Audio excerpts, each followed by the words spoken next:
ইন্দোনেশিয়ায় ঝাড়ু হাতে গোলাপি পোশাক পরে রাস্তায় নেমেছেন শত শত নারী। না, তারা কোনো পরিচ্ছন্নতা অভিযানে নামেননি। সরকারের দুর্নীতির বিরুদ্ধে প্রতিবাদ জানাতেই তাদের এই অভিনব কর্মসূচি। ৩ সেপ্টেম্বর রাজধানী জাকার্তায় এই বিক্ষোভের আয়োজন করা হয়। ঝাড়ু হাতে নিয়ে নারী বিক্ষোভকারীরা নানা স্লোগান লিখিত প্লেকার্ড বহন করেন। এই বিক্ষোভে তারা পার্লামেন্ট সদস্যদের ভোগবিলাস, সরকারি অপচয় ও পুলিশের দমননীতির বিরুদ্ধে প্রতিবাদ জানান। আয়োজক সংগঠন অ্যালায়েন্স অফ ইন্দোনেশিয়ান উইমেন জানিয়েছে, দুর্নীতি ও নিরাপত্তা বাহিনীর দমননীতিকে প্রতীকীভাবে ঝেঁটিয়ে সরানোর জন্য ঝাড়ু ব্যবহার করা হয়েছে। বিক্ষোভে অংশগ্রহণকারীরা নারীর প্রতি সহিংসতা ও অযথা সরকারি ব্যয়ের বিরুদ্ধে অবস্থান জানান। আমরা ভেতরে জমে থাকা ক্রোধ ও সাহসের জোরেই এখানে এসেছি। আর এই ক্রোধের কারণ হলো সরকার এবং প্রতিনিধি পরিষদের বিতর্কিত নীতি, যা ইন্দোনেশিয়ার জনগণের জীবন উন্নত করার পরিবর্তে বেকারত্ব, সহিংসতা এবং বৈষম্যের দিকে ঠেলে দিচ্ছে। আমরা সরকারকে বলতে চাই, নাগরিক হিসেবে প্রতিবাদ করা আমাদের অধিকার। তাই জনগণকে সহিংসতা ছাড়াই শান্তিপূর্ণভাবে প্রতিবাদ করতে দিন।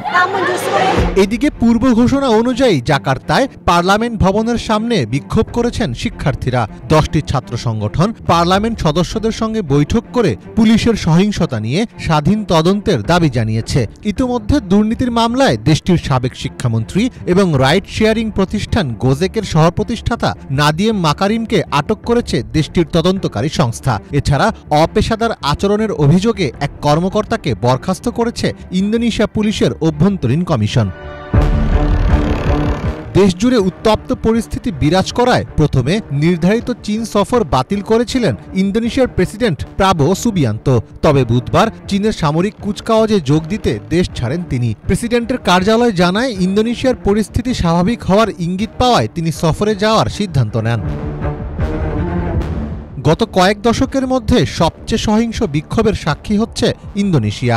গত সপ্তাহে শুরু হওয়া এই আন্দোলন ইতোমধ্যেই দেশ জুড়ে ছড়িয়ে পড়েছে।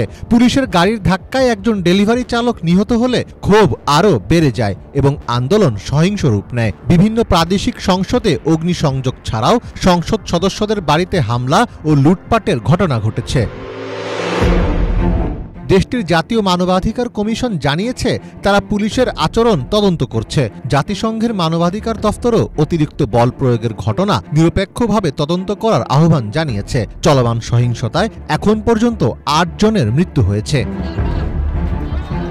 মীর ফজলে রাব্বি, বাংলা ভিশন।